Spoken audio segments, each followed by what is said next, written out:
Hello, we are back. This is our second episode of Way to Go website reviews. We did the first one. Hopefully, we've learned a little bit. I'm going to try and look in the camera now more. The other time, I was looking down a lot, and we'll try. Maybe we'll even go a little bit easier on this website. Who knows? Do you think? I don't know, Chase. Do you think we should go easier on our next review? Well, it's not an e-commerce site, so that helps. There's not as many pages, and yeah, I think we'll just give a good broad overview of this site. Maybe with the last site, we were a little bit too specific um, Yeah, in our but messaging. yeah, this one's got a lot going for it, I think, and it's got cool images as we'll see in a second. So, um, yeah, I guess we'll get started on episode number 2. All right, I'm going to switch over now. Okay, Chase, we're looking at the header. This is I just want to say that the images are amazing. These are yeah. maybe some of the better images I've ever seen on a website. Just they're all very professional. The lighting is amazing. The scenery is amazing. Um, I don't know about the photo of that painting. I don't know if it really describes that much about the business, but all these like scenery photos of this bowling alley is great. And by the way, this is Highland Park Bowling, isn't that Highland Park Bowling. the highlandparkbowl.com, Yep. random website we found on Google that we decided to review because we thought it had potential of being a really great site. And one of those reasons are these photos and the store location. Like, it just they look great. So Well, that's the other thing is so they got these great photos. They've clearly put a lot of effort into a brand and a feeling when you go into the alley or when you go into the store or whatever you want to call it. I'll call it an alley. And the other thing that they have going for it besides that kind of luxury feeling that they provide is they're the oldest bowling alley in LA, which is a great selling point. I went to yeah. Boston when I was younger, and I went to a restaurant purely because they said they were the oldest restaurant in the United States. No other reason. So people like to go there just for the historic thing, or just to say they went to the oldest bowling alley in LA, and it helps that it looks this good too. But you don't really, it's not, it doesn't really jump out to you, especially on the website, that that's true, that this is the oldest bowling alley. It is in the logo at the top, but it's in very small font. I think that that's something that could be featured much more prominently. And who wouldn't want to go to a bowling alley with these really cool couches and bowling balls that are all the same color and just this kind of great atmosphere and have it be the oldest bowling alley in LA. So I think they got a lot going for it. Okay, so I think what we're gonna find when we look at this is a lot of the problems because they have these great images. A lot of the problems lie in the copywriting or lack thereof, as we talked about in the previous episode, and as I've outlined in that blog, which we'll probably end up putting that in the description on this one too, maybe even on all of our episodes. But the header, the header of your homepage is the most popular, the most viewed thing on your website. That's where people land when they go to your homepage, and that's where people form their first impression. So you want to say what you offer, how you can help the person, how you can make their life better, and then how do you get it. So uh, we've already talked about they offer a unique experience. The unique experience being the oldest bowling alley in LA. There's no other place you can go to that can give you that, and then these images also convey that kind of luxury experience that we were talking about. So that's great. I think a great thing in the heading would be LA's oldest bowling alley. That's great. It seems to be that their focus on this website, as we'll see, is booking an event. They want people to rent out the bowling alley for events, for parties. Right. So I think you probably want to talk about maybe what you have at the bowling alley because it's clear they have a bar. They have kind of this cool rustic sort of classic feel. Uh, it's just talk about the location and why you would want to host your event there. Maybe you would want to host your event there just for the novelty that it's this historic location, or maybe you would have like a party where you dress up in old attire or something like that. Talk about that, and then have a button that just says book your event or host your event or something like that, if that's what you want people to do, which it appears that that's what Highland Park Bowler wants to do. Right, but the lack of there being any sort of heading at all means that you go to the site, you see some pretty images, and like you don't really know what the incentive of this place even is. Like, Mm-hmm. it's sort of mentioned in other places on the site where it sort of takes you to like an owner. You know, the owner has like a separate page, which we've found there's a separate company that owns this place, and you don't really know um, You if don't this you you don't don't yeah, go you don't ahead. know if this if the incentive is like this is a place for like influencers to go to like film Right. something for Instagram, or it's like a residential place, or it's like meant to be more high class. I mean, obviously it looks really great, so it's probably very expensive to book a place, but you don't really know at all what their intention is or what you need to know as a customer because they have no headline. So Yeah. it's sort of the Yeah. first thing that you need on a site. I mean, they get a certain percentage of the way there just on the images, because it's like it's bowling alley. I see it looks cool, but you don't. It's not really telling you what to do on the website. Like, okay, now what? Like, do I call them or do I email them, or is there like a form I can fill out to get Yeah, access to the bowling alley, or what? Like, what do you want me to do here? So that's where the importance of the call to action buttons come in. But like we said, I think this is like a great foundation, just because they have these great images that they can use full screen. Just give it a right. little bit more context, sell yourself a little bit more there, and it, you're pretty much set. There's really not a lot you need to do. Okay, want to go to the next section, Chase? Yes. Okay. So this is kind of a classic "don't do this" thing, where and this is what a lot of websites do. It's so common. It really is. I feel like most websites you go to, this is where you're going to go. And I don't, and we mentioned this at the very end of the last video, the last review we did. But then Chase and I were talking later, and we're like, we probably should have mentioned that more closer to the beginning. And that Hmm. is, who can blame anybody for not knowing what to put on their website? Like, no one really tells you. When I started building websites, I was doing this. I was just like, I guess this is what I do. Or you just mimic what you've heard other people do, and you just go like, I guess that's what I'm supposed to do. So Right. you can't blame anybody for doing this, but why immediately jumping into your history, which is what we're going to talk about here, and kind of the classic mistake of just jumping right into you. The reason this is maybe not the best idea is nobody really cares. I mean, honestly, I mean, especially when it's the longer the Yeah. text is, the less you're interested in reading it. Um, I was actually just looking into a potential client website recently that had lots, and on the current website they had lots of text, and so I was thinking, okay, when I'm in the call with this person, I need to kind of confirm with them or get their idea of what they feel about this long text on their website, because I know that that's not really an effective way to do it. But I was kind of looking for other things I could cite to kind of back up my position, and I found this blog post that I think phrased it. And by the way, I have not been looking at the camera like I said I was going to do. I'm gonna look at the camera now. But It's okay. yeah, sorry everybody. But um, no, but so I found this blog post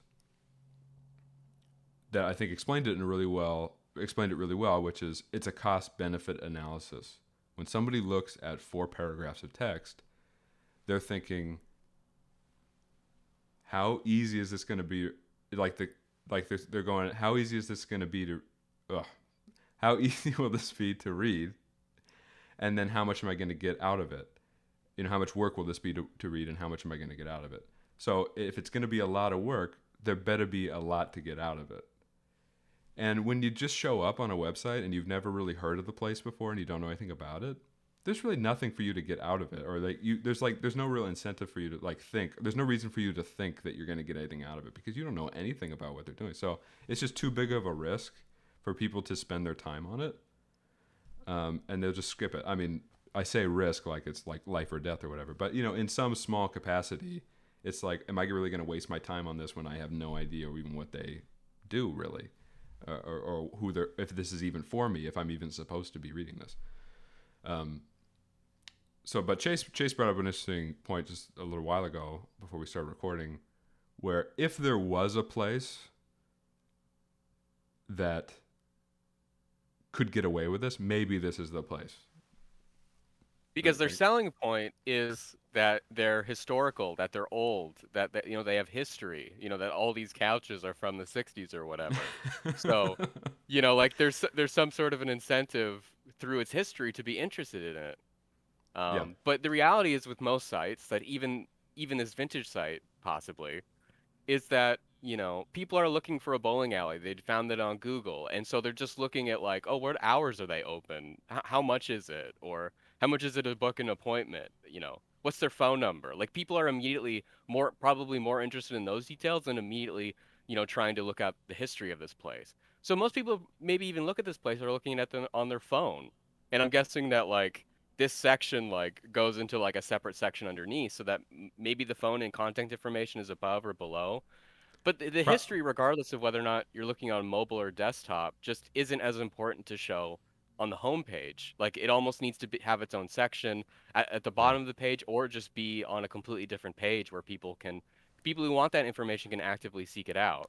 I So think you make a good point there on mobile. Like a lot of people, more and more people, and especially things like this where people might be Googling bowling alley near me. Most of those kinds of searches where you're just looking for a place to go are done on your phone because people are out, they're with their friends, maybe they go someplace, eat dinner or something, and they're like, okay, now what? So they're probably looking on their phone what to do next. yeah, So you have to think about that on your phone. And I think Chase said like maybe the phone and location hours goes on top. Maybe it does. Most likely it doesn't though, because yeah, the way that this tends to work is the styling that you use to make it look this way, kind of under the hood, CSS, works left to right or works top down. So the first thing is to the left, and then the second thing is to the right, and then once you get down to a mobile, it's first and second stacked on top of each other. So you are getting into the history before you're getting into this contact information, which they do have, which is good. I think that's important. But so there's I think there's a little bit maybe room to compromise on their history. I think probably the best way to do it is like Jace was saying. One of their selling points is that they're old and people might want to know more about that.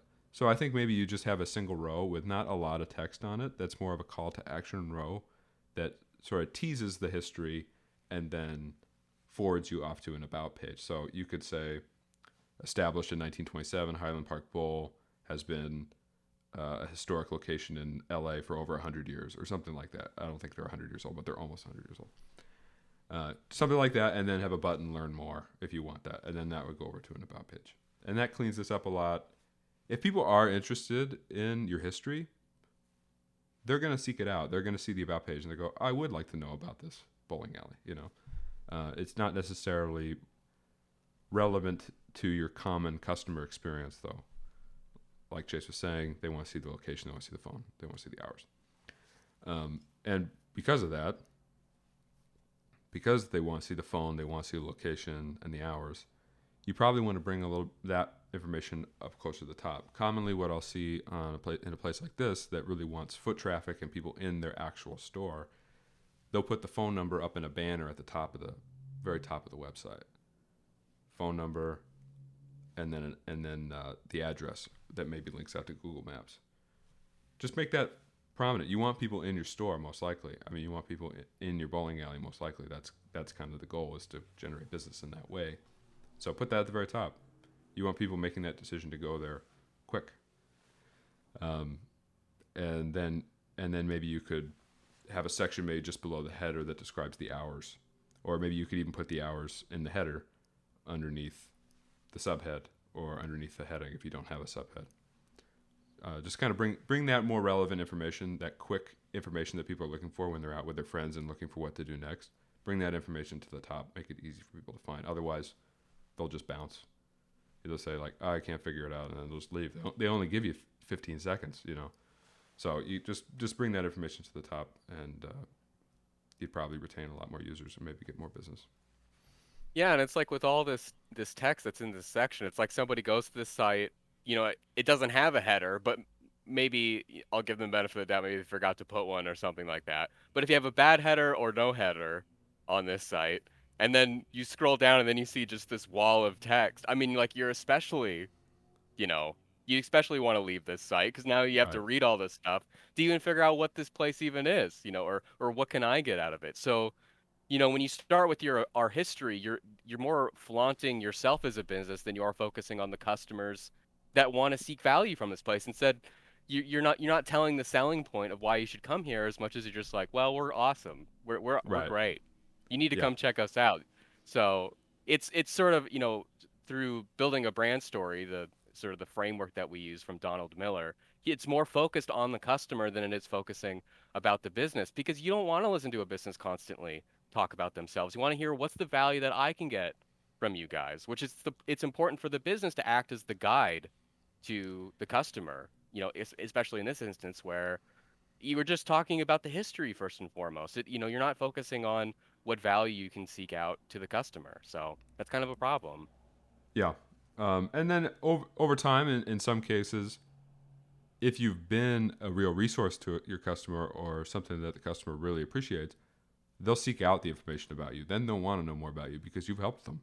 You know that you've contributed something cool to their lives, and then they'll seek that information out. Yeah, that's a Um, good point. I think our history is pretty much secondary yeah, to the experience of going to a website. And like if somebody trusts you enough, oh, I'll learn more about you, you know. yeah, But learning it at first is kind of obnoxious. I don't want to look at I don't want to look at a bunch of period or paragraphs right. of text, So I mean, really, what it comes down to is, do you want people, in this case, do you want people to know about your history, or do you want them to rent bowling shoes or whatever you need them to do? You know, like I think you'd right. rather them, come in and get to experience it, and then they'll care about it later. So, Yeah. And this is such a common mistake because like it's understandable because owning a business is really hard. There's a lot of pride in having a business that's been around for so many years, especially a business like this that's considered to be one of the oldest.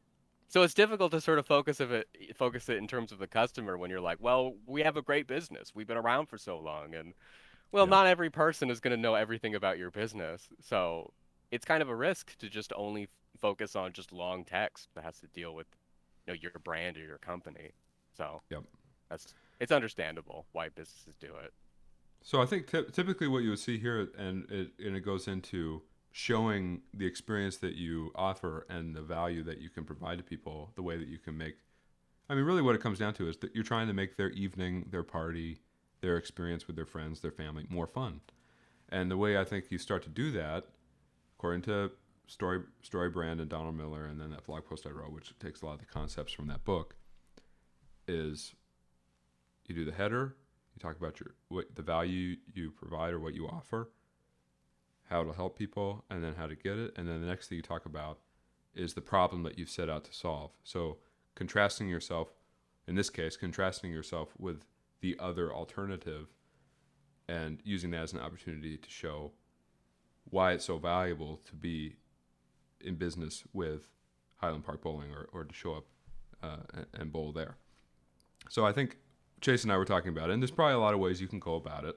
Another thing we mentioned in the last video that we didn't say till the very end was some of this stuff is subjective. I mean, there's a bunch of different ways to do it, and we're kind of just talking about the ways that come to mind immediately, and maybe the ways that appeal to us, or kind of the marketing angle that we would probably respond to more. But there's a bunch of different ways to do it. But the thing that immediately came to my mind as the problem that Highland Park Bowl is trying to solve is they're like the antidote to the boring, cookie cutter, cheap, dirty bowling alley. This is a Yeah. luxury bowling alley, and it's a cool location. You know, it's like I would think, you go to your typical bowling alley and you get those greasy fingers. The shoes are all different colors. The bowling balls are all different colors. You get greasy fingers, and then you Nobody has order. ever left a bowling alley and been like, "Wow, that was a great experience. I'm Yeah. so glad I did that." You go to a bowling alley when you're bored and you have nothing else to do, and it's Yeah. like your town has nothing in it, but they happen to have a bowling alley. Like it's kind of a joke of an activity. No offense to anybody who bowls, but for people who don't bowl, it's like, why do I don't want to bowl. I'm just You're almost bowling because it's a joke. Like it's almost like Right. an anti-activity where it's like this is so silly, we might as well do it, you know? But here now, a bowling alley comes along where even Chase and I, who are not big fans of bowling, we go, that looks pretty cool. Like I would kind of like Yeah, to go sit on those couches. Those couches look comfortable. But right. but yeah, I mean, just contrast yourself with that. So Chase and I were thinking like you could have a heading like, have you ever been to a classy bowling alley? Um, Most bowling alleys are dirty and cheap and just our cookie cutter experience. But this bowling alley We're is not. Yeah. classic and rustic and fun and you want to have your friends here. You know, you just kind of contrast with that as like this is a unique experience, unlike pretty much any other bowling alley you're used to going to. So that's the so you do the header and then you do the problem, and then after you state the problem or kind of talk about the other side, the thing you're trying to compete against or the thing you're trying to uh, fix. You're trying to fix that lousy, cheap, dirty experience. Then you offer how your product, in this case the bowling alley, combats that, and then you put that call to action there again. So host your event or book your event, whatever button you want. So that's what we would have here instead of our history. And like we said, we'd move that contact information up to the top for more quick access and relevant information. If people are ready to make the decision to go to your bowling alley, put that up the top. If they keep scrolling, they're looking for more convincing. So talk about your problem that you're setting out to solve. And I think people can identify with that.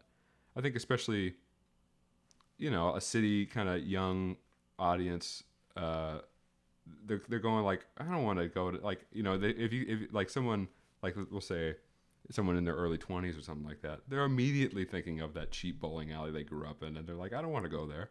So say like, no, we're not like that. Just get that out of the way and distinguish yourself in that way.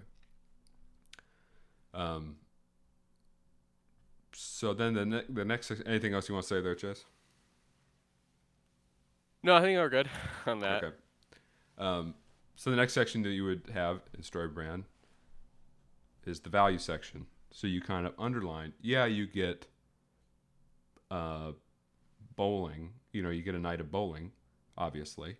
But what else do you get? Like, how does that actually contribute to your life and create a benefit to you? How are you going to benefit from going to this bowling alley or whatever? So, just some off the top of my head. So, like, an example I use in the blog post is you don't buy a car just because you want to, like, I just want a car, like, and I'm going to keep it as a collector's item. Whatever. You buy a car because it actually does something for you. It actually improves your life. In that blog post, I say, like, your first car is like freedom. You get out of the house, get away from your parents. If you get a hybrid car, you're going to save money. You're not going to spend as much on gas. You get a fast car, you're going to like be cool, impress your friends. You're going to have fun driving fast. So there's always that other layer to why somebody wants to do something, and actually that tends to be the main motivation to do something. You're not going to just like, I guess we'll go bowling. Like it's an obligation to go bowling. Like everybody needs to go bowling. They're going to go because they want to go, and you have to kind of show them why they should want to go. So a few things that would, again, subjective, and these are the kind of the things that come to my mind immediately and Chase's mind immediately. One value you provide is this is a memorable event that you can host a memorable event here because it's a cool venue and people are going to remember it and they're going to go like, oh yeah, I want to go to that because I want to tell people I bowled at the oldest bowling alley in LA. Also, it's got a great interior design. People love to take Instagram photos, that they want to share and look cool to their friends. So that's another value you can provide, an Instagram worthy photo, that people can show up and take photos. And then also it's just a fun place to be. It's like a nice open space. They got comfortable seating. They have a bar. Come hang out with your friends. Just have fun and relax. So Maybe they those are got like, like pinball machines or like old, maybe they got like other things going on at the bowling alley. Maybe they got really good food. Like I don't really right. know. Yeah, Um, that's it's basically anything that isn't obvious that you're also gonna get. just let people know. Yes, it's bowling, but what else is it?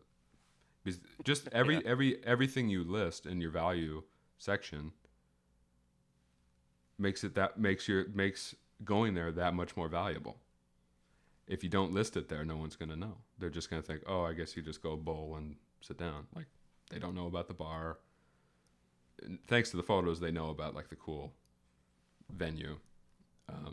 But you just kind of spell it out for them and remind them of all the cool things that they're going to get by showing up.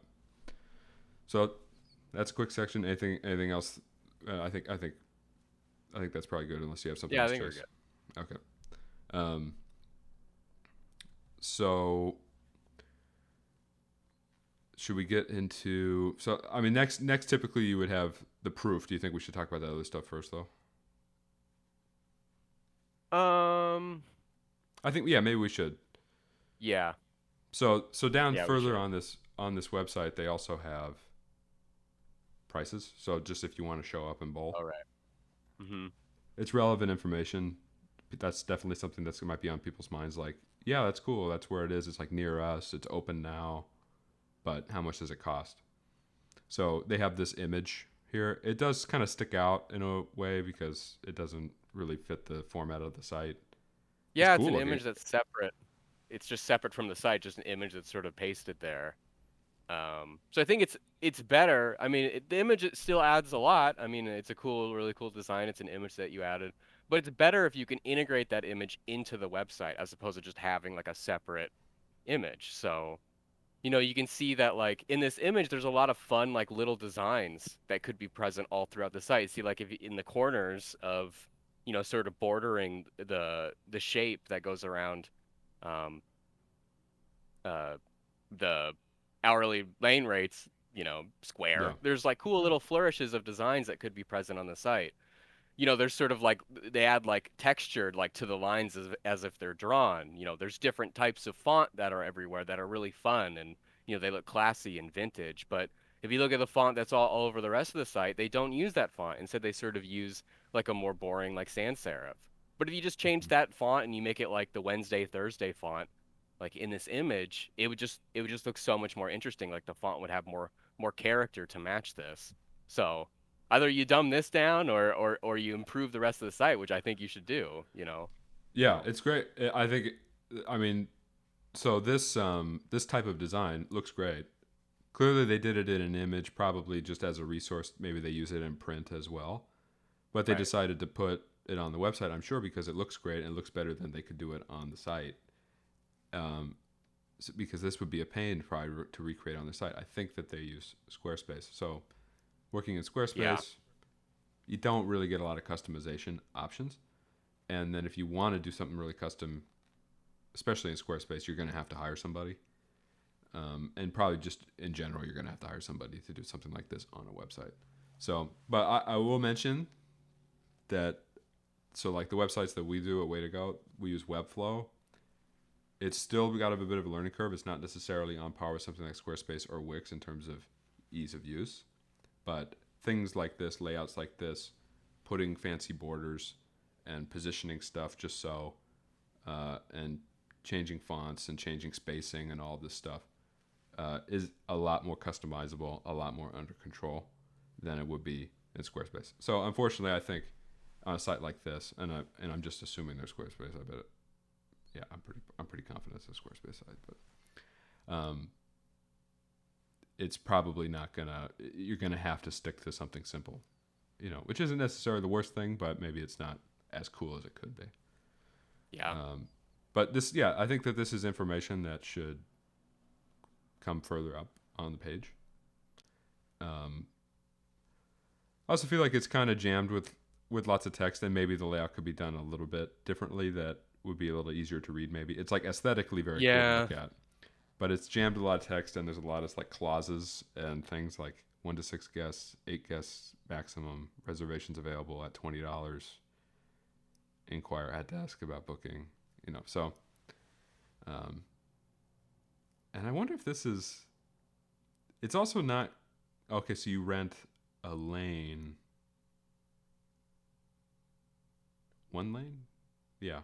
Okay, so one lane for 5 hours, 6 hours, 3 hours, and then 6 hours on Friday. It's a long time. That's a Yeah, long it's time not to very bowl. clear. Yeah, It's not very but clear, looks unfortunately. looks cool. Yeah. And maybe just kind of simplify this information a little bit and bring it up further. I think. Um, there's in addition to the story brand stuff, you're going to have stuff like this that is just relevant information and tied directly into the product. And it's kind of a judgment call, but I think it makes sense when you see it. Like there's certain stuff that you don't want to bury behind the homepage. You want people to see it because it just clarifies things. Pricing, scheduling, hours, things like that makes sense on the homepage, especially higher up on the homepage. So maybe we'll talk. We want to talk about the calendar. We'll talk Yeah, about we the calendar should. later. That But kind of goes maybe along with yeah, kind of goes okay. along with the image that we were just looking at for Okay. reservations and events. So the one thing we didn't mention on the homepage is reservations, but we'll come back to that. Okay. Um, so on their calendar page, cool to have a calendar. Clearly, they host events. I personally prefer the title events rather than calendar. It kind of is a little bit more clear. Maybe in this context though, because you're trying to like have people book an event, that could be confusing. Where it's like information about your event that you book. So maybe you say like schedule or concerts or upcoming events. Maybe something like that would be better. Um, so I don't know, Chase. Do you want to explain kind of your thoughts on the calendar? Well, I'm assuming if this isn't Squarespace that they're sort of using like like a plugin or like the calendar feature that's in Squarespace. So you're kind of limited in terms of design, which is kind of unfortunate because looking at this calendar, like I think having a calendar on your site is good. Like if you go to the masonry section, Yeah. um, so they have an option to looking at all their events almost as like, like gridded articles. So you can clearly see, okay, there's the headline, this is where it's located, this is the time, this is the image associated with it, this is like the branding associated with that event. See, that's great. And looking at this list, having a calendar that then breaks down where, all those events are lining up is good too. But the problem is looking at the calendar is that at least for that first event, there's sort of a lot of text all smushed right next to each other. It doesn't look as great, almost to such an extent that you might not even have the calendar. So at least you can just clean up the text that's in that title, if you can, in Squarespace, and then put the remaining text, like when you click on the event in the calendar. Joe. Well, it's just Oh. when you go to this page. Oh, sorry. You want me to click on it? Yeah. So when you click on the event, it like shows more info. Can you see So it? Oh, there it is. now I can. Yeah. It kind of spazzed out for me. Yeah, it did for some reason. Yeah. I think Yeah, just but like general. Yeah, that title is kind of confusing. very confusing, and even they're not doing themselves a lot of favors with the description text either. Like No. they're just abbreviating things. HB HPB Pres. Usually Pres means president, but I think in this case it means presents. It just makes you work a lot. Like just imagine going to this page and the first thing you see is doors 8:30 HPP Pres Lost Youth 11 p.m. Cold God 10:15. You wouldn't really know what it is, and I still don't really know what it is. I assume that it's like a show with a bunch of bands, and that Right. HPB Pres. It took me a while to figure out what HPB Pres meant. I'm like, oh, Highland Yeah, Park and the image Bowl is so presents. small on the event that you can't even tell what it is from the image anyway. So, So um, they do a better job on this one. Weekly musicians open mic featured artist. Now I know what it is. It's a musicians open mic, and then this is the person that's going to be playing, or at least one of the people that's going to be playing. Way better. HPB Prez. This other one, Gink Go Balboa Carly Lynn Move Like Creatures. I kind of that one. I mean, that one's even easier to read than this one, but even still, kind of like I don't really know what it is. So Just maybe just simplify it. Give it a title. Give this maybe a better title than HPB Prez. Maybe HPB uh, Weekly Concert or Yeah. Weekly Music Show or whatever it happens to be. That just spells it out a little bit better. Because this gets like Chase is saying, this gets a lot done. Like you can see the image; it's bigger. It still has the dates. It has hierarchy that makes it maybe things a little bit easier to read. The date is tucked away though. It's kind of tucked away and not necessarily as obvious as it would be on a calendar. A calendar is maybe a little bit more organic, a more natural way to think of dates. And they come really close to making it work. It's just kind of how they have those titles. Yeah. Um, so, okay, I think we can go back to the homepage now.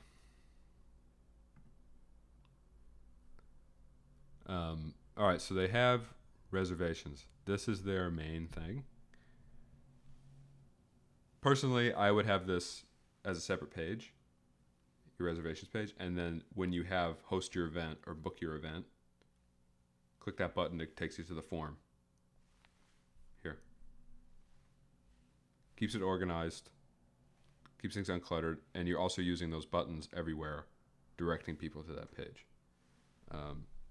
It might even be, it could be confusing for some people to have the button and then just scroll down and be like, oh, that's it there. Like, what's the button? Like, so Yeah. that's how I would do it. I think it keeps things organized, and also it's a big enough topic that I think it belongs on its own page. Evident by the fact that they have this block of text here.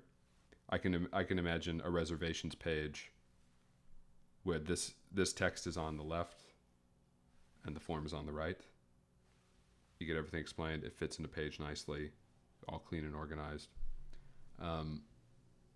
There's a couple things we could talk about there. I'll first just say that from a copywriting perspective, a lot of times actually it's interesting in writing in general. When you make edits to writing, oftentimes you can remove the first few sentences. If you look at like anybody's thing that they write, usually there's a preamble that goes into unnecessary information and then they start. So I think that they're falling prey to that a little bit here. They don't need to thank us for our interest in Highland Park Bowl. They don't need to do that. They don't need to say, please take a moment to review the below information. It's just there. Like, people are going to read it. Especially if you really call attention to it. Maybe you put, instead of just little bullet points, you put an icon next to it or something like that that kind of calls attention to it. Especially if it's on its own page and it's kind of, you can see it on the left. People are going to look to the left first. That you have the bullets points standing out more. But you could probably leave a little bit. You could just, if you wanted to be extra sure that people are looking at the guidelines, it wouldn't be the worst thing. But just oftentimes you can kind of tone down this sort of thing, or this kind of writing or lengthy writing. But like I was saying, Chase, having the reservations page, this on the left, and then the form on the right, uses the full width of the screen. And we were noticing that that's a little bit of inconsistency that's on the homepage. Yeah. Yeah, And each section it looks pretty different. If you scroll up and you look at our history, and then you have, the venue information on the right, and then the screen gets more narrow when you get to reservations. It's the same width for that, but then it gets wide again. Like it's sort of yeah, going all over the place. So either put everything in one column, or make some sections have two columns. So, so your eyes aren't your eyes aren't darting left and right. It's sort of an inconsistency issue. yeah, I think it needs just more structure, more of a framework. And one thing that Chase mentioned is you can definitely set your width of all of these different sections to be the same width as this our history and phone, this two column layout here. You could Yeah, it's a set good this to be width. the same. You could set this to be the same width. You probably don't want to have the text go the full width because it's really long and harder to read because your eyes have to track all the way across. But you can add information to these sections and use the full width with stuff that's other than text. So you have these great images Why aren't you using them anywhere else on your site? So in an example like this, putting the reservation section, we already talked about having its own page where the reservation text is on the left and then the form's on the right. But let's say this is an alternate universe where you're keeping it here. Just using this as an example. Put an image to the left of reservations and then move all the text over to the right, or vice versa. Then you're using that full width. You're maintaining consistency with the section before it. It's not looking like you just kind of threw stuff on the page. It looks like it aligns more with a common technique in design is using a grid. It gives everything structure and makes things look orderly and pleasing to look at. Use the full width. Use consistent widths. It looks more like it's on a grid. It just looks better, organized, cleaner. So, classic example like here. Have this on the right, image to the left. You have great images. You could use that here as well when you do the problem section that we talked about earlier. Talk about your problem and then have some photo of just a really dumpy looking place, maybe next to your place, which looks great. You can use the space to tell people about you more visually. Using visuals is going to enhance. It's going to get your message across better.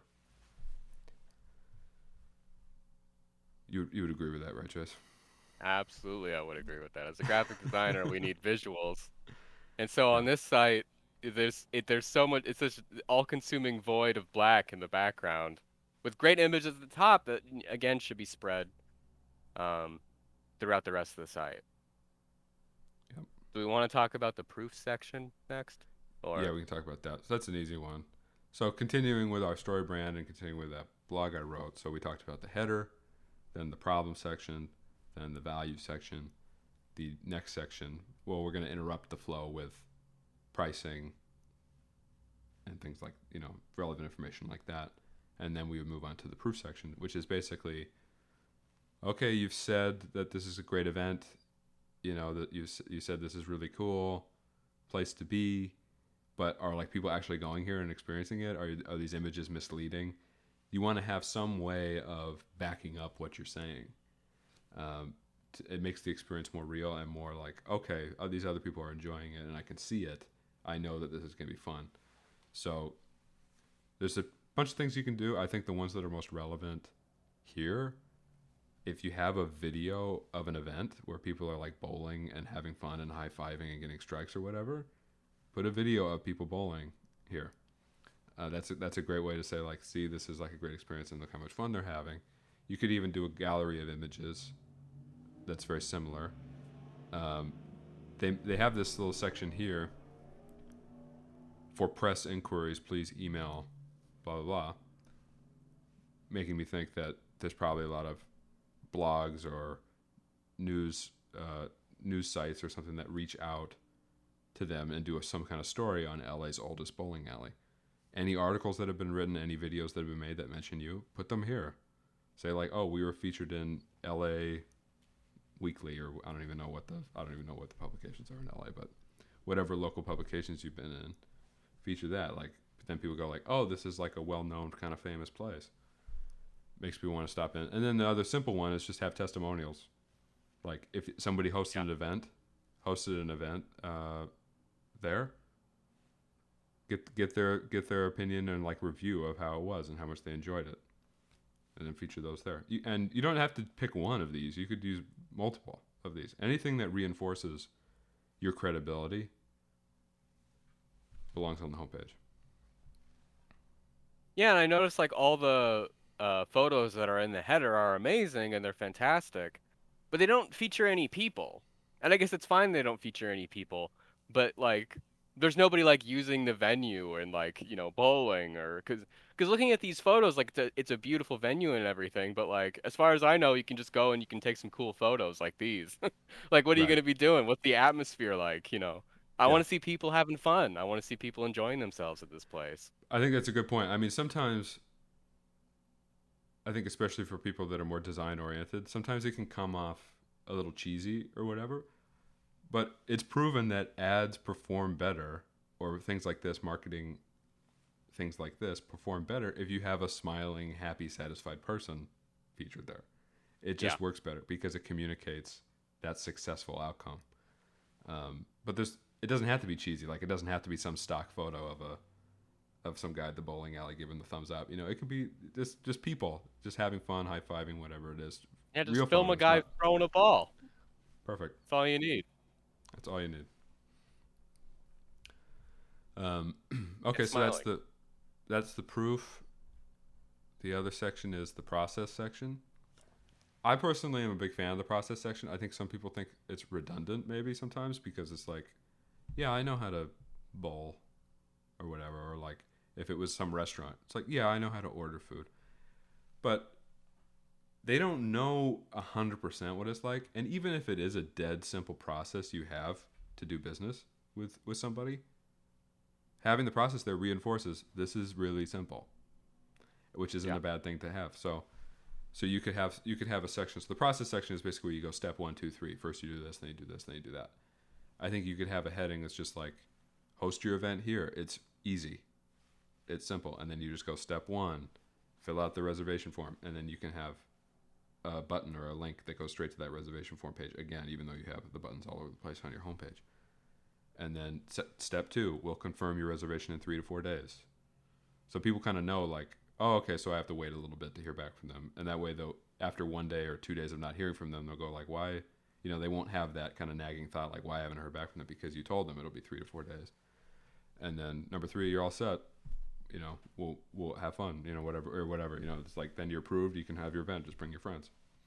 So dead simple, clarifies everything, makes it so they're like, if there's like some kind of risk I'm gonna run or like how exactly is this gonna work, I just call them, and that's like it just kind of answers a lot of questions for people and eases their mind a little bit before they make a commitment to renting the whole bowling alley or multiple lanes or however much. So process section. And those are your kind of core story brand things. And then you have the footer. So their footer, Yeah. So yeah, I'll talk a little bit. You've been talking a lot. yeah, go for it. I'm starting to Pass the sweat. baton. I put on this button-up shirt to look fancy, and now I'm sweating. So yeah, you go ahead. I'll drink some water. Yeah, it's a little hot in my room too. Yeah. So for the footer, like imagine you're a stranger that doesn't know anything about this site, didn't hear us talking about it, and you finally get to this footer, you're like, 1933 group.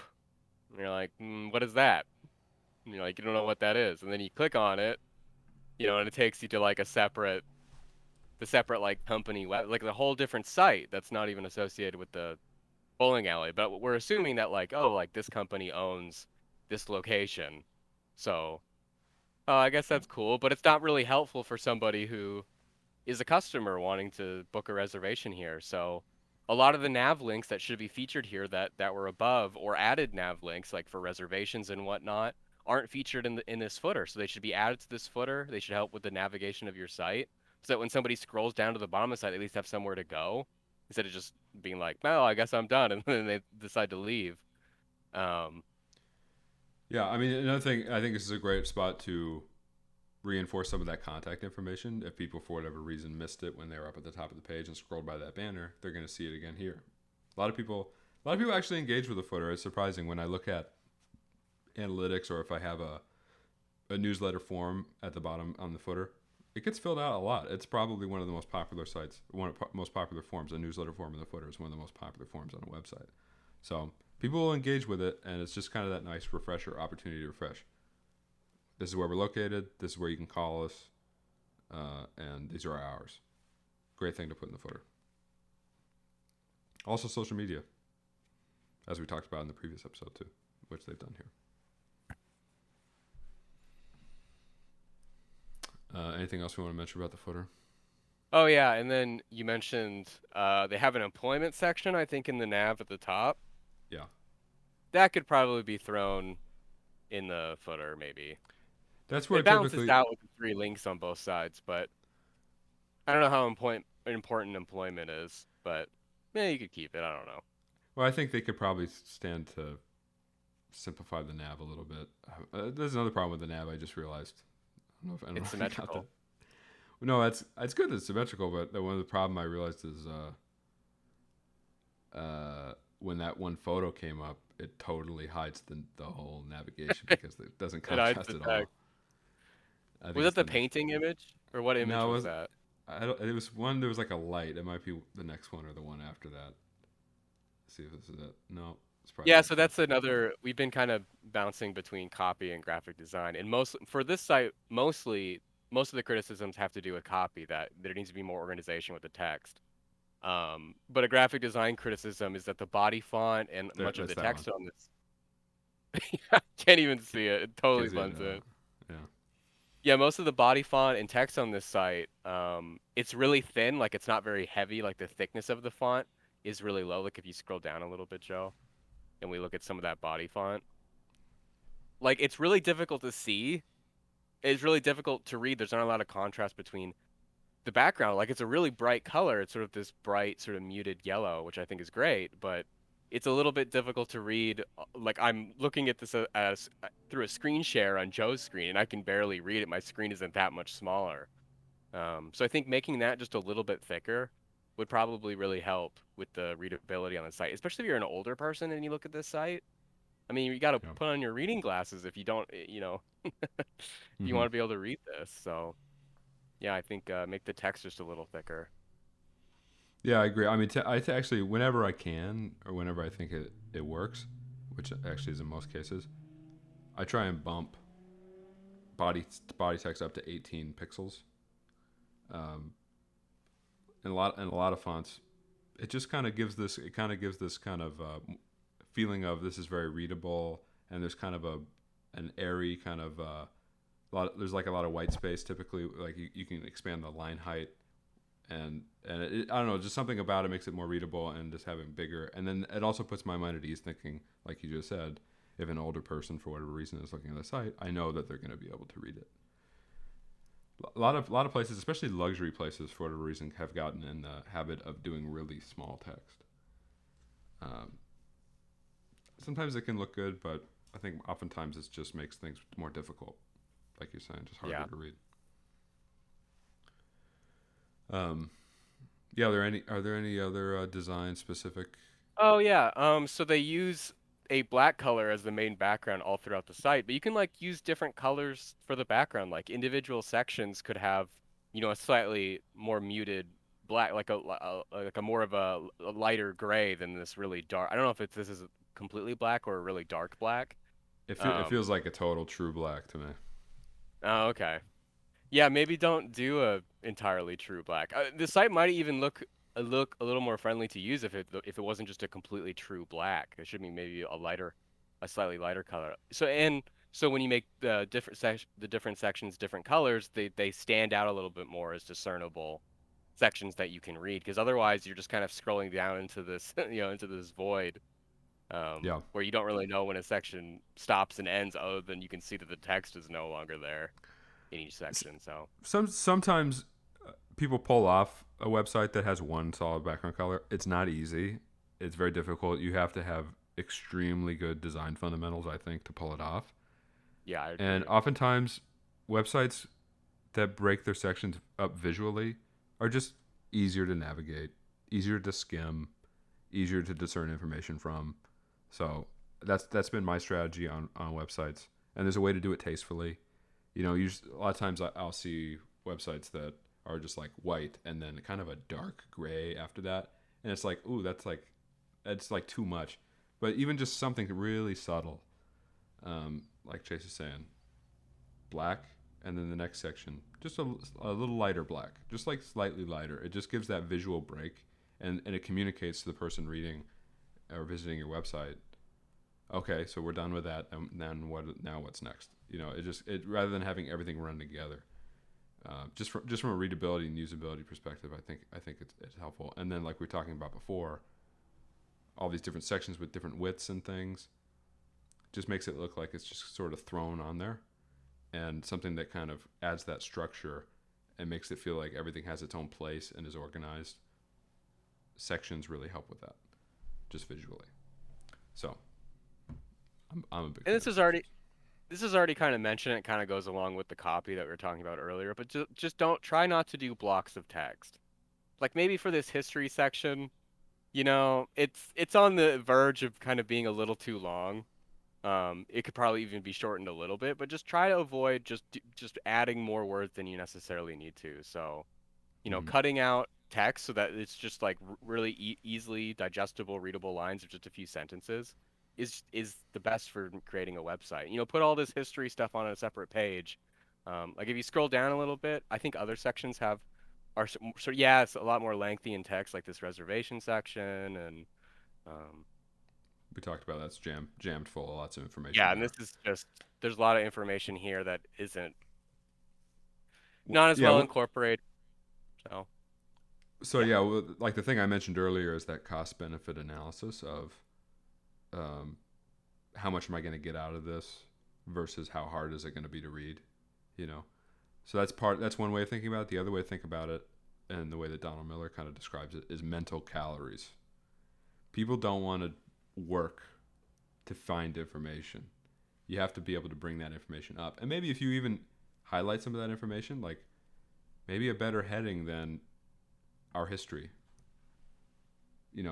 something that's more like uh, like maybe it was founded by some Hollywood celebrity or something. So uh, like or like mention a trip back to the 60s or something like that. Like something, yeah, something more something, descriptive about its history. yeah, just something a little bit more like that might entice somebody to read it. But if you just go our history, it's like okay, that's probably nothing there because It's they're like not everything telling has me. a history.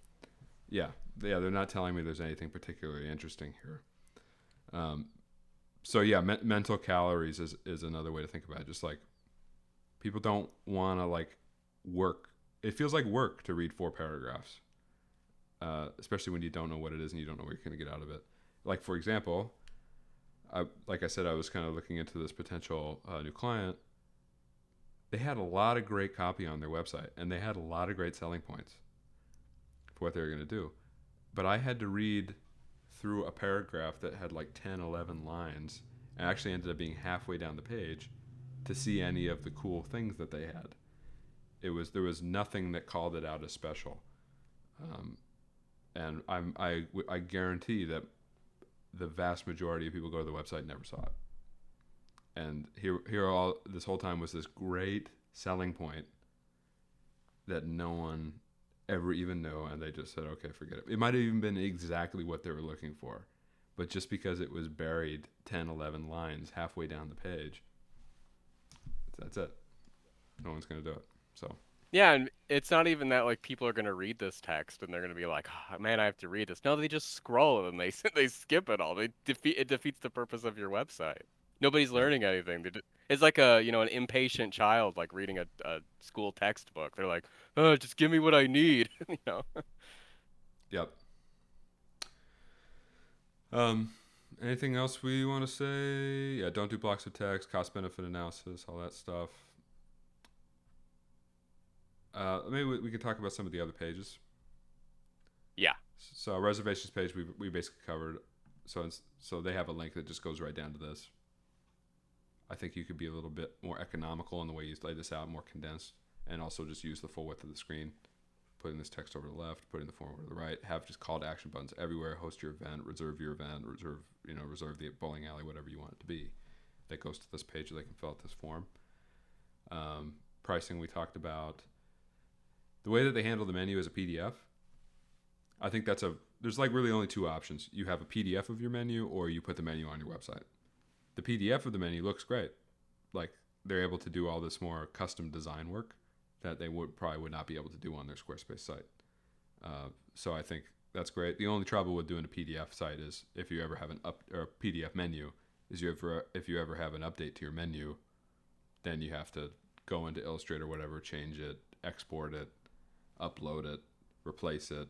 It's just a little bit more time consuming and a bit of a pain. If you're only changing your menu every once in a while, though, it's not a really big deal. So this is a totally valid way to do it. But if you can pull off a design that you're happy with and just have it right on the website, it's probably going to end up being easier to update in most cases. calendar we talked about, employment we talked about. Well, the other thing I like to say about the employment page and putting that in the footer, I've applied for a lot of jobs. I didn't get most of them, but in the process of applying for a lot of jobs, it's second nature. You go straight to the footer. Everybody puts their careers page, their jobs page in the footer. So it's actually surprising how many things you don't need in your nav. Really, I mean, you have your key things that you want people to know about: reservations, pricing, menu. Maybe events. Other stuff is secondary, and if they really want to know about it, if they really want to work there, if they really want to know more about you, they're probably going to look elsewhere for it. Have a call to action on the homepage that calls them out to it, or put it in the footer. People are going to look there, and in many cases, people are going to look there first, or have no qualms about going down all the way down there to look for it. So, just kind of keeps things clean, avoids confusion. When you go to this employment page, I don't know if we clicked on it before, but it goes to that 1933 group website. So now you're on a totally different website all of a sudden. And yeah, which is really confusing. Yeah. So if you hadn't gone to that footer and seen that they're owned by 1933 group, which we're just guessing they are, I mean, based on what we saw in the footer. Now it's like, oh, wait, I don't want to apply for 1933 group. I want to apply for Highland Park. So still things like that. But like we said, I think it's a website with tons of potential, which is why I wanted to talk about it. They got great images. They have a cool history. Like, this is built in great business. And clearly they know what they're doing. Like, the inside of that bowling alley is amazing. It looks amazing. And we actually saw in here that this is actually used for like a filming location for TVs and movies. Makes total sense to me. It's so cool. So, and kind of to reiterate, like, they're experts at that. You can't expect everybody to know how to build a website or what to put on a website. Everybody's kind of got their own thing that they're worried about, and you can't expect like someone to just go like, okay, I guess I'll build a website and then know exactly what to do. They have their specialty. They know what they're doing. But I'm going to plug that blog post one more time. If you feel really unsure about what you should put on your website, I wrote a blog post that goes through the whole homepage, everything you need to have on your homepage or might want to have on your homepage. It's easier than you think it is, in my opinion anyway. So, all right, we made it another hour, Chase.